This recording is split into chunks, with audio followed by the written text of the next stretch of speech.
Good morning students. In the last class I explained the concept capital formation or you say the investment. So what is the capital formation? 1 marks is simple C definition है.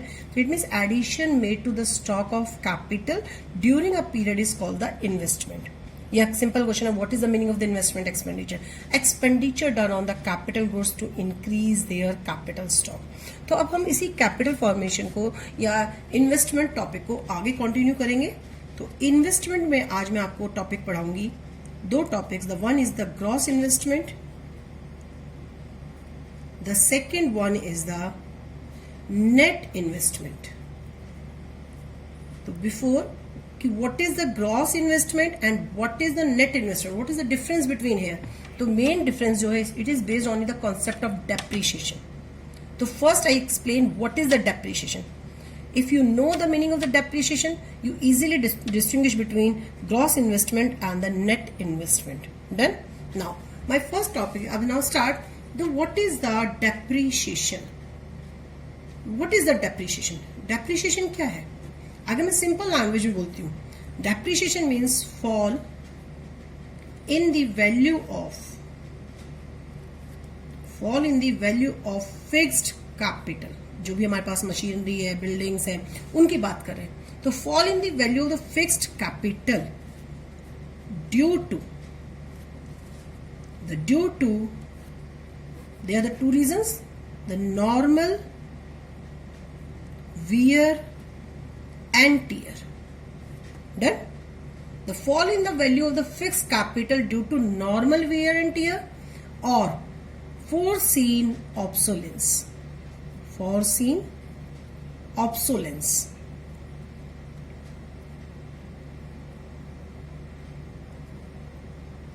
ठीक है. तो if the fall in the value of the fixed capital due to the normal wear and tear and the foreseen obsolescence, it means this is the definition of the depreciation. Clear हो गया. अब question आता है कि what is the normal wear and tear. भाई सीधी सी बात है, अगर हम किसी मशीन को लगातार यूज कर रहे हैं तो उसकी वैल्यू क्या हो जाएगी. अगर ड्यूरिंग द प्रोडक्शन प्रोसेस हम किसी चीज को कॉन्टिन्यूशन मशीन को यूज कर रहे हैं तो उसकी वैल्यू क्या हो जाएगी, ऑब्वियसली कम हो जाएगी. तो it means by the normal and wear means fall in the value of normal use in production. ठीक है, कि जब हम किसी मशीनरी को प्रोडक्शन प्रोसेस में लगातार यूज कर रहे हैं और उसके बावजूद उसकी वैल्यू कम हो रही है, तो इट मीन जितनी भी वैल्यू कम होगी उस वैल्यू को हम डेप्रिसिएशन वर्ड यूज करेंगे. ठीक है. अगर मैंने सपोज कर मेरी 2 लाख की वैल्यू कम हो गई तो जो 2 लाख की वैल्यू होगी वो डेप्रिसिएशन में काउंट हो जाएगी. ठीक है. किसी भी फिक्स कैपिटल को जब प्रोडक्शन प्रोसेस में कॉन्टिन्यूस यूज करते हैं तो उसकी जितनी वैल्यू कम होगी तो उसे बोलते हैं by the normal wear and tear. अब आता है foreseen obsolescence. It means fall in value due to expected change. पता था कि ऐसा हो सकता है. expected changes याद रखना. expected changes. Foreseen obsolescence means expected changes in technology. अगर टेक्नोलॉजी में कोई चेंज हो जाए तो हमें पता है जो फिक्स एसेट्स है उसकी वैल्यू फॉल हो सकती है. May be market demand, may be government policy. ठीक है. अगर हमें ऑलरेडी पता है कि अगर गवर्नमेंट पॉलिसी अपनी कोई चेंज हो जाती है, मार्केट डिमांड चेंज होती है, टेक्नोलॉजी चेंज होगी तो 100% जो फिक्स एसेट्स है उसकी वैल्यू में भी फॉल हो सकती है. डन हो गया. तो ओनली फॉल की बात कर रहे हैं हम, वैल्यू इंक्रीज की बात नहीं कर रहे. तो अगर फिक्स एसेट्स की वैल्यू हमें आइडिया है कि due to technology, due to the government policy, due to the market demand इसकी वैल्यू फॉल हो गई तो इट मीन्स हमें पहले से आइडिया था, तो that is the foreseen obsolescence. या by the continuation use machinery की वैल्यू कम हो गई तो इसे हम बोलेंगे डेप्रिसिएशन. तो सिंपल सी डेप्रिसिएशन की डेफिनेशन है, it refers to the fall in the value of the fixed capital due to the normal wear and tear. By normal wear and tear means the fall in the value due to the normal use in production, and foreseen obsolescence means the fall in the value of the due to unexpected change in the technology, market demand or government policy. This is the meaning of the depreciation. अब इसी से related एक term है हमारे पास, the capital loss. ठीक है, ये भी एक हमारा वर्ड है। इसका मतलब है कि जो अचानक होने वाला नुकसान है। It refers to the same, इसका भी आंसर है fall in the value of fix assets. ठीक है, इसका मीनिंग भी यही है, fall in the value of fix assets due to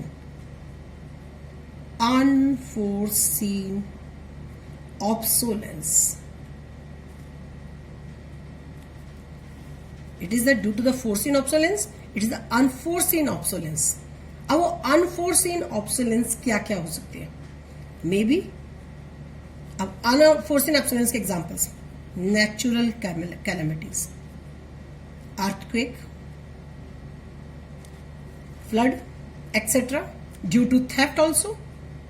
अचानक बाढ़ आ गई, अचानक भूकंप आ गया, आग लग गई, चीज चोरी हो गई, तो जो फिक्स कैपिटल का नुकसान हुआ है उसको हम टर्म देते हैं कैपिटल लॉस। बट इकोनॉमिक्स में जब न्यूमेरिकल्स करेंगे, जब हम नेशनल इनकम में आगे न्यूमेरिकल्स करेंगे, तो we take only the value of the depreciation. हमने इसका कोई प्रोसेस नहीं रखा है, बस ये इससे रेलिवेंट टर्म है इसलिए हमने समझाया। अब पेपर में क्वेश्चन आता है what is the basic difference between the depreciation and the capital loss. तो फोर्सिन ऑब्सोलेंस जो है और बाय द कॉन्टिन्यूस यूज में जो वैल्यू, जिसके बाय द कॉन्टिन्यूस यूज के कारण जो भी फिक्स एसेट्स की वैल्यू फॉल हो रही है उसे हम डेप्रिसिएशन का टर्म देंगे, और अचानक होने वाले नुकसान को उसे हम कैपिटल लॉस का नुकसान का आंसर का नाम देंगे। अब इसी पे भी यहाँ पे क्वेश्चंस आ जाते हैं, the difference between the depreciation and the capital loss. तो first to write the meaning of the both. Depreciation का meaning, it refers to fall in the value of the fix assets due to normal wear and tear और and due to the foreseen obsolescence. On the other side, it refers to loss in the value of the fixed assets due to the unforeseen obsolescence. अब economy में already हम इसका provision रखते हैं। जब कोई भी प्रोड्यूसर है उसे पता है कि ये वैल्यू इतनी फॉल हो सकती है, तो जो प्रोडक्शन यूनिट है वो डेप्रिसिएशन की वैल्यू को माइंड में एस्टिमेट रखता है। तो ठीक है, तो it provision is made for the replacement of assets और as it is an expected loss. इसके डेप्रिसिएशन का एक प्रोविजन रखा जाता है कि हाँ इतना लॉस होगा तो हमारे पास इतनी वैल्यू होनी चाहिए, लेकिन इसका कोई भी प्रोविजन नहीं रखा जाता। No such provision is made in the case of the capital loss as it is unexpected loss. और यही रीजन है कि इससे प्रोडक्शन प्रोसेस हैम्पर नहीं होता, डिस्टर्ब नहीं होता, लेकिन कैपिटल लॉस से अचानक प्रोडक्शन प्रोसेस डिस्टर्ब हो जाता है। बस सिंपल सा मीनिंग है। तो बट अब इसी में the other name of the depreciation क्या है? There is the alternative name of the consumption of fixed capital. ये याद रखना, मैक्सिमम पेपर में आपको ये टर्म ही आएगी। जब हम न्यूमेरिकल्स करेंगे डेप्रिसिएशन टर्म बहुत कम यूज होगी, consumption of fixed capital given सबसे ज्यादा गिवन होगी, ये रेयर होती है। ठीक है, मोस्टली सब में हमेशा आपको जो आइटम्स गिवन होंगे उसमें कहीं ना कहीं consumption of fixed capital given होगा। तो अंडरस्टूड है it is the depreciation. Clear? Now अब जब हमें डेप्रिसिएशन वर्ड क्लियर हो गया, now come to the point, gross investment and the net investment. इन दोनों के जो बीच में डिफरेंस है, अगर मैं ग्रॉस इन्वेस्टमेंट में से डेप्रिसिएशन माइनस करूंगी तो that is the net investment. तो कैलकुलेशन भी आ जाएगी हमारे पास और अब हम डेफिनेशंस पे काम करेंगे। तो सबसे पहला है कि what is the gross investment. ठीक है, कि what is the meaning of the gross investment.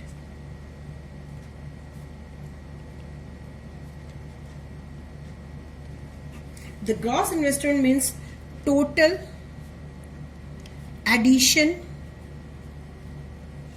of capital goods to the existing stock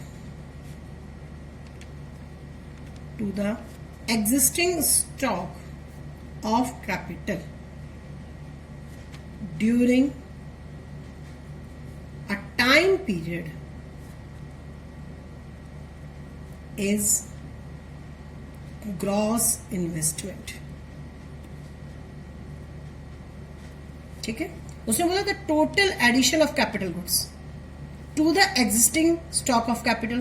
तो अगर existing stock of capital goods मेरे पास 10 लाख था और टोटल एडिशन हुआ 2 लाख का, डन हो गया। तो जो 2 लाख का एडिशन हुआ है that is the gross investment during a period of time.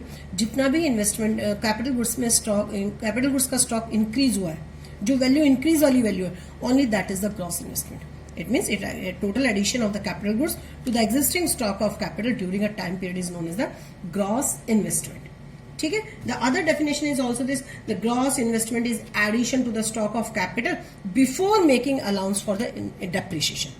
मतलब अभी तक हमें इसमें डेप्रिसिएशन के वो कुछ नहीं है, तो इसमें it means depreciation already is included here. अब हमें ये पता है by during the same time period a part of the existing stock of capital wear outs due to its use to the production. Clear हो गया. अब हमें ये पता है कि जो भी हमारे पास कैपिटल गुड्स हैं, जब हम इसे कॉन्टिन्यूशन में ये पूरा during the time period use करेंगे तो कहीं ना कहीं इनकी वैल्यू क्या हो जाएगी, कम हो जाएगी. और जो जितनी वैल्यू कम होगी उसको मैंने डेप्रिसिएशन का नाम दिया. ठीक है. अब मुझे इतना पता है कि ग्रॉस इन्वेस्टमेंट है. ठीक है. ये स्टॉक ऑफ कैपिटल गुड्स है मेरे पास. अब जब मैं इसको कॉन्टिन्यूशन में यूज करूंगी by during the same time period a part of the existing stock of capital wears out due to its use in the production. एक कुछ ना कुछ यूज वियर कम, वैल्यू कम हो जाएगी, तो जो वैल्यू कम होगी दैट इज द डेप्रिसिएशन. तो अगर मैं इसमें से डेप्रिसिएशन को डिडक्ट कर दूं तो आंसर क्या बन जाएगा मेरा, नेट इन्वेस्टमेंट. डन. तो अब नेट इन्वेस्टमेंट क्या है, अब आता है ये मेरा नेट इन्वेस्टमेंट बन गया. ग्रॉस इन्वेस्टमेंट में से मैंने डेप्रिसिएशन की वैल्यू डिडक्ट कर दी. Now come to the point, net investment. अब ये नेट इन्वेस्टमेंट क्या है, अब इसका answer, it is a major of the net availability of new capital after taking into account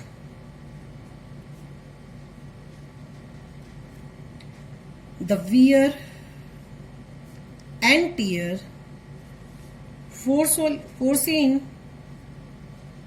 obsolescence of the existing capital. ठीक है. इट मीन्स जो net availability of the new capital goods है इस समय हमारे पास, जो नेट अवेलेबिलिटी, अब कितना बच गया, तो जो नेट बचा है availability of the capital goods, that is the net investment. और इसकी जो मेन डेफिनेशन अगर हम इसको बोले इजी लैंग्वेज में, तो जो इजी डेफिनेशन है द एक्चुअल एडिशन. यहां मैंने बोला था total addition of the capital goods, तो इसमें मैंने डेप्रिसिएशन भी लिया था. मैं डेप्रिसिएशन को डिडक्ट कर रही हूं, तो अब मेरे पास जितना बचा है द एक्चुअल एडिशन. वहां टोटल एडिशन था, यहाँ एक्चुअल एडिशन है. The actual addition made to the capital stock, the capital stock of economy in a given period is termed as net investment. Done. तो ओनली बस आपको define definition याद करनी है. Define depreciation, define capital loss, difference between depreciation capital loss, define gross investment, define net investment. तो on the behalf अगर हम formula देखें तो डेप्रिसिएशन का फॉर्मूला क्या बन जाता है, डेप्रिसिएशन का फॉर्मूला बना ग्रॉस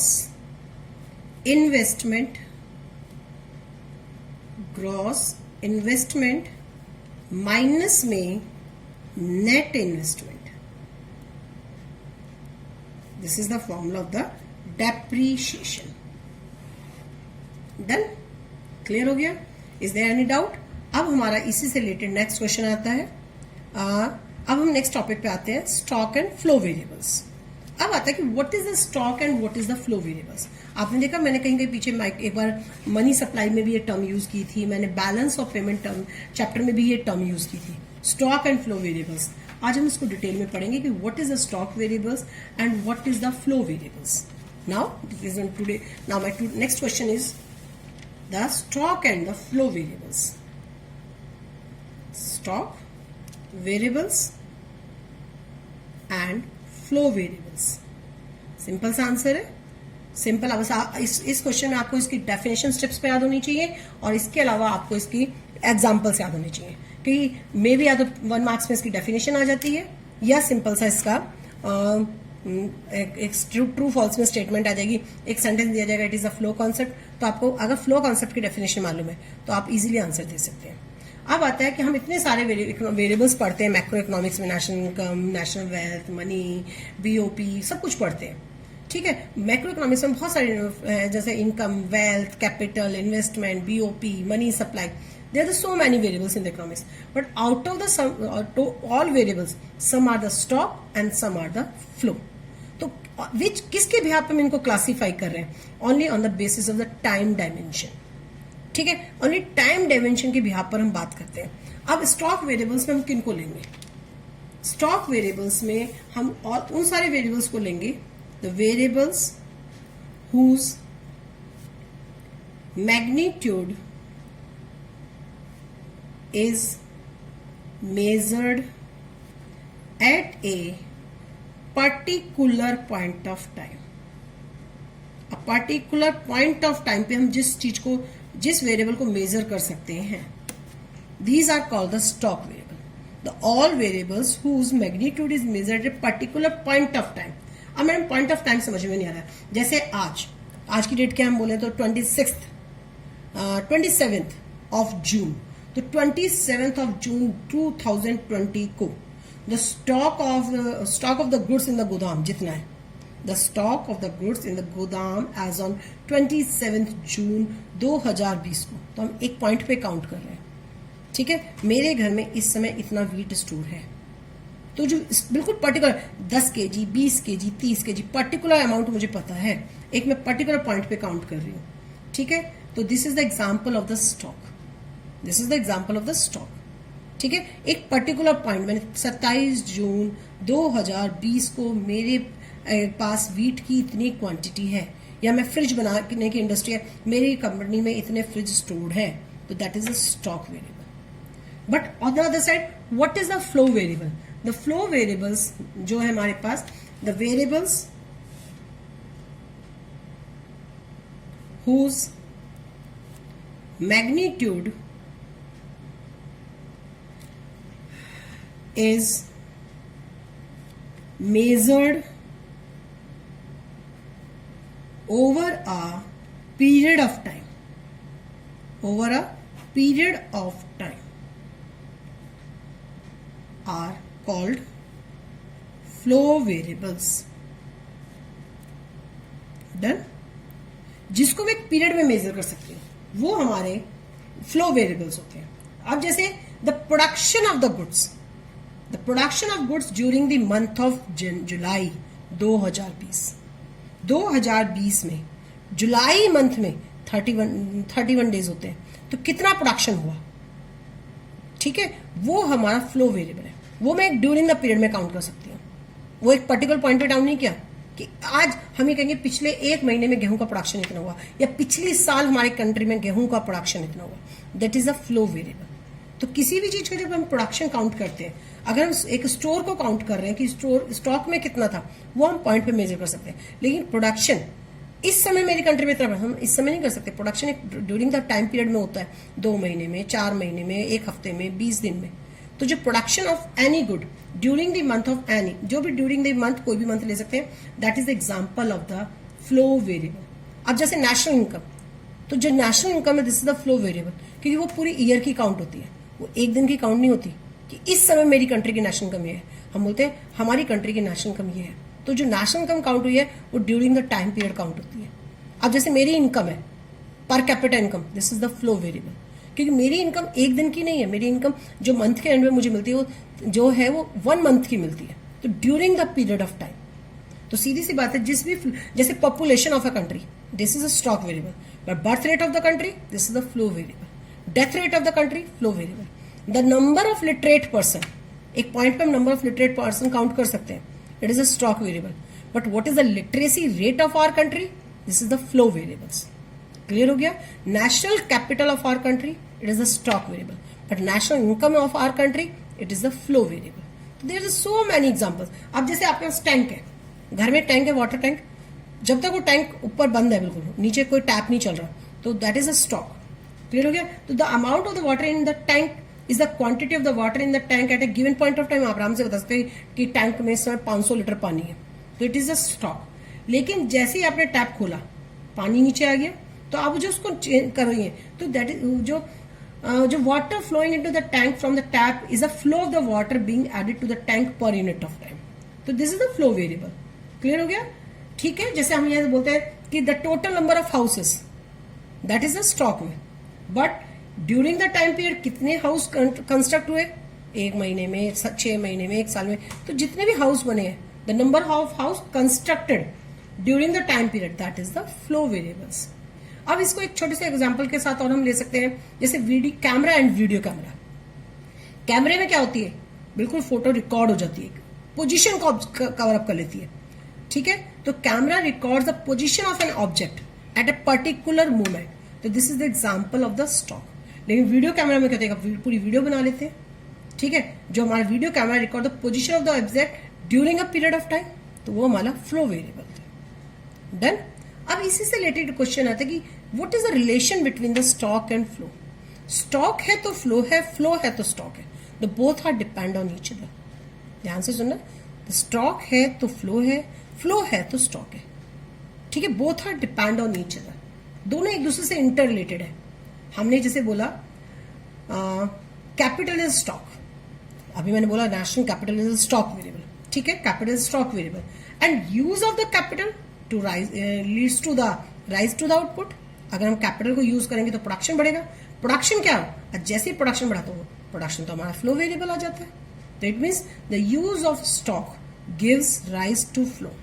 ठीक है, अब मेरा टॉपिक है हमारे पास स्टॉक और relation between stock and flow, the relation between stock and flow. तो यहां पे मैंने बोला the use of stock, the use of stocks gives rise to flow. ठीक है, कैपिटल क्या है, स्टॉक वेरिएबल है। अगर हम कैपिटल को यूज करेंगे तो it leads to rise the production, production rise होगा, it means it production means it is a flow variable. तो the use of stock gives rise to the flow. Now next है, अब output is a flow. अब जो output हुआ, जो मैंने production बोला, अब output is a flow, production हुआ। क्लियर होगा? Now it is partly used for the consumption or for the investment, and it is partly used for consumption and investment। अब जो भी प्रोडक्शन हुआ है, या तो हम उसे कंजप्शन के लिए यूज कर रहे हैं या हम उसे इन्वेस्टमेंट के लिए यूज कर रहे हैं। ठीक है, investment gets added to the capital। अब इन्वेस्टमेंट क्या था, the addition to the stock of the capital goods. ठीक है, and capital is a stock. अब यहां पे लास्ट में क्या निकला, the capital is a stock. It means flow है तो स्टॉक है, स्टॉक है तो फ्लो है। Done, that's all. Now today's last question is the difference between the factor income, transfer income.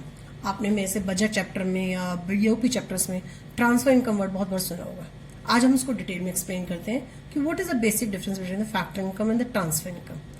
You know the 4 factors of the production, land, labour, capital, entrepreneur. अगर मैं simple language में आपको बताती हूँ कि जो 4 फैक्टर्स ऑफ प्रोडक्शन हमारे, land, labour, capital, entrepreneur, केवल ये इनकम, ये 4 फैक्टर्स ही को जो इनकम हम देते हैं, जैसे लैंड को हम यूज करेंगे तो we pay the rent, labour को हम यूज करते हैं तो वी पे द सैलरीज और वेजेस, कैपिटल हम यूज करते हैं तो we pay the interest, and entrepreneurs को रिसीव ओनली द प्रॉफिट। तो only there the 4 main factor income, rent, wages, interest and profit. इसके अलावा कोई भी 5वीं इनकम नेशनल इनकम में ऐड नहीं करेंगे।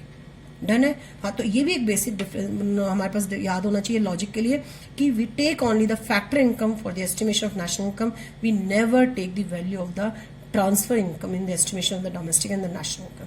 क्लियर? जैसे मैंने आपको इंटरमीडिएट गुड्स और फाइनल गुड्स में बेसिक डिफरेंस बताया था कि इंटरमीडिएट गुड्स की वैल्यू को कभी भी हम नेशनल इनकम में काउंट नहीं करते, we take only the value of the final goods. तो same year we take only the factor income for the estimation of national income, never take the value of the transfer income. अब what is the meaning of the factor income and the transfer income? अगर मैं first point पे जाती हूं, the meaning is it refers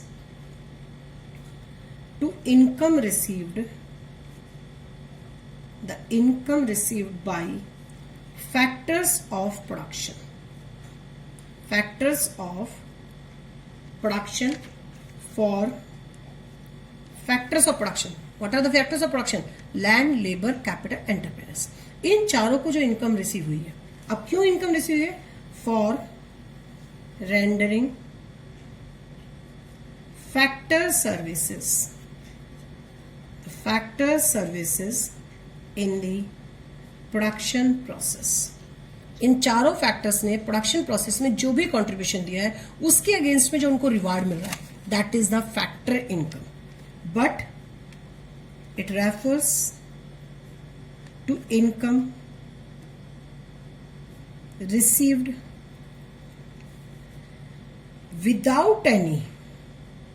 without rendering any productive services in return. इधर से कोई productive services नहीं हुई। After providing the factor services whatever we get, that is the factor income. But without productive service अगर हमें कुछ receive हो रहा है, that is always the transfer income. जैसे मैं स्कूल को अपनी लेबर सर्विसेज दे रही हूँ, स्कूल मुझे इसके अगेंस्ट में क्या दे रहा है? सैलरी। तो salary is the example of the factor income.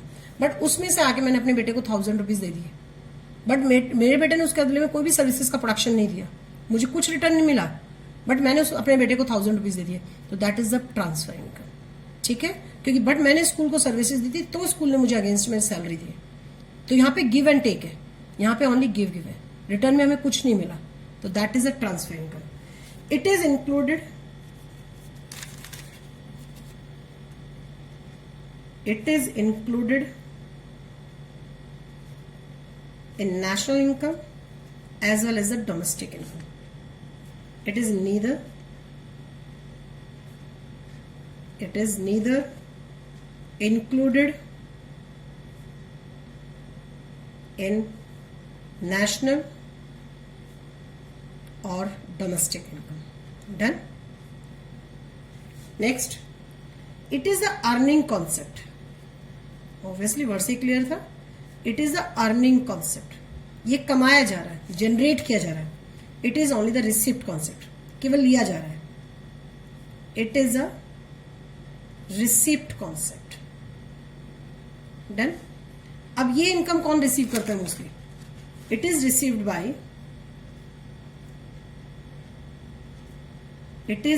Bye factors of production,